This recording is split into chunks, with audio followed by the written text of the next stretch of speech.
bringing the Word to life. The Bible in a year. The book of Numbers, chapter 30. Moses said to the heads of the tribes of Israel, "This is what the Lord commands. When a man makes a vow to the Lord and takes an oath to bind himself by a pledge, he must not break his word, but must do everything he said. When a young woman still living in her father's house makes a vow to the Lord, or binds herself by a pledge, and her father hears about her vow or pledge but says nothing to her, then all her vows and every pledge by which she bound herself will stand.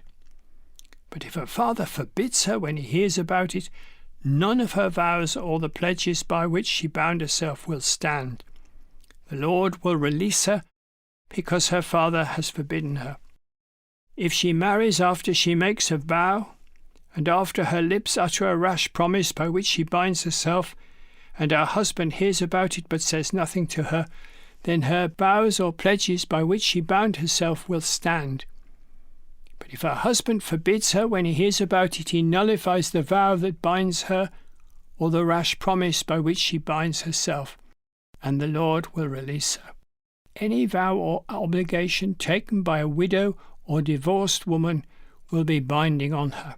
If a woman living with her husband makes a vow or binds herself by a pledge under oath, and her husband hears about it but says nothing to her and does not forbid her, then all her vows or the pledges by which she bound herself will stand. But if her husband nullifies them when he hears about them, then none of the vows or pledges that came from her lips will stand. Her husband has nullified them, and the Lord will release her.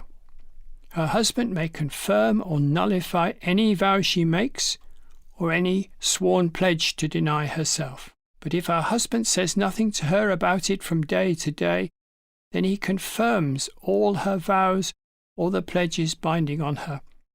He confirms them by saying nothing to her when he hears about them.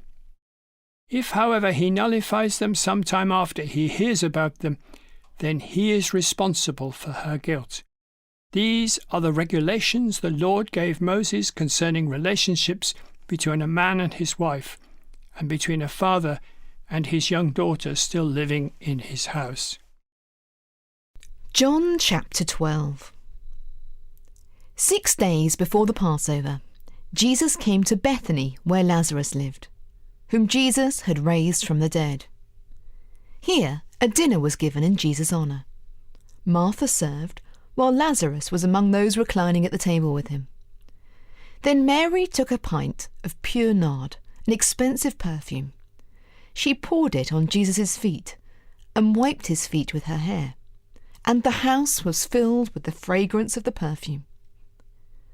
But one of his disciples, Judas Iscariot, who was later to betray him, objected. "Why wasn't this perfume sold and the money given to the poor? It was worth a year's wages." He did not say this because he cared about the poor, but because he was a thief. As a keeper of the money bag, he used to help himself to what was put in it. "Leave her alone," Jesus replied. "It was intended that she should save this perfume for the day of my burial. You will always have the poor among you, but you will not always have me." Meanwhile, a large crowd of Jews found out that Jesus was there and came not only because of him, but also to see Lazarus, whom he had raised from the dead. So the chief priests made plans to kill Lazarus as well, for on account of him many of the Jews were going over to Jesus and believing in him. The next day, the great crowd that had come for the festival heard that Jesus was on his way to Jerusalem.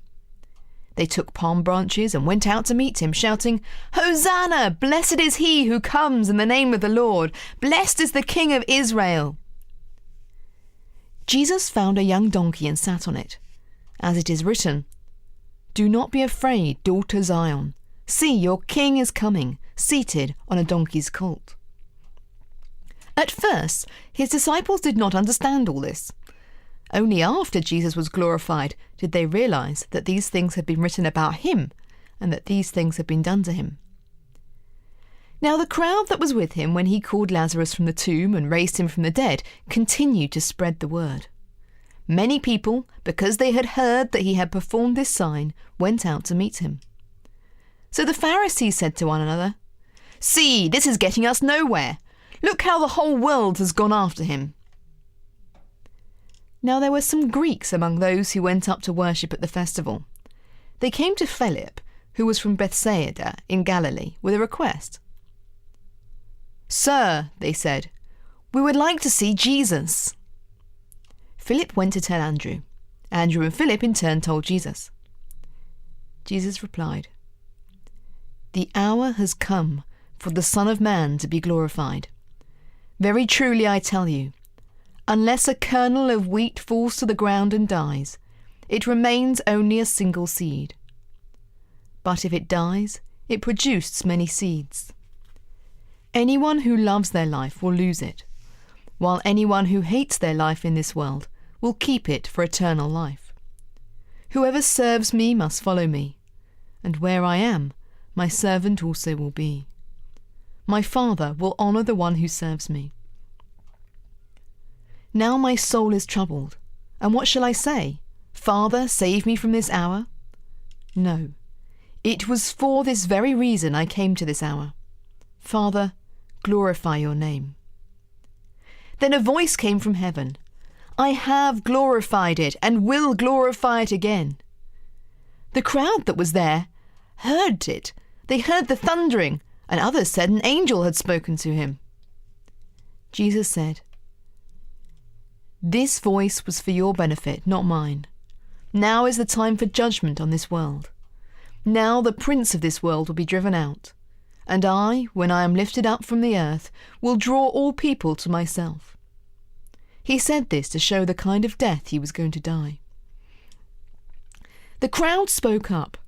"We have heard from the law that the Messiah will remain forever. So how can you say the Son of Man must be lifted up? Who is this Son of Man?" Then Jesus told them, "You are going to have the light just a little while longer. Walk while you have the light, before the darkness overtakes you. Whoever walks in the dark does not know where they are going. Believe in the light while you have the light, so that you may become children of light." When he had finished speaking, Jesus left and hid himself from them. Even after Jesus had performed so many signs in their presence, they still would not believe in him. This was to fulfill the word of Isaiah the prophet. "Lord, who has believed our message? And to whom has the arm of the Lord been revealed?"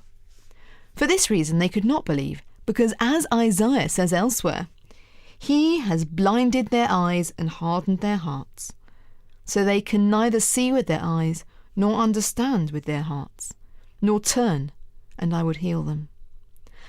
Isaiah said this because he saw Jesus' glory and spoke about him. Yet at the same time, many even among the leaders believed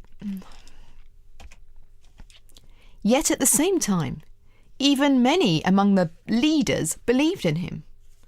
But because the Pharisees would not openly acknowledge their faith for fear they would be put out of the synagogue, for they loved human praise more than the praise of God.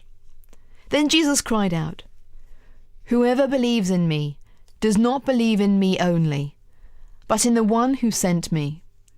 The one who looks at me is seeing the one who sent me. I have come into the world as a light, so that no one who believes in me should stay in darkness. If anyone hears my words, but does not keep them, I do not judge that person. For I did not come to judge the world, but to save the world. There is a judge for the one who rejects me and does not accept my words. The very words I have spoken will condemn them at the last day.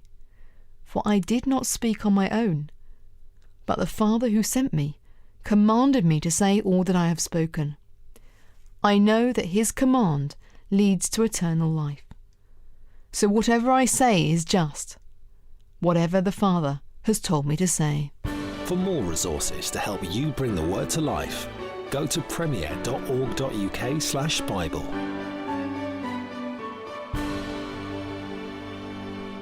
This reading has been taken from the NIV Bible Biblica and is published by Hodder and Stoughton.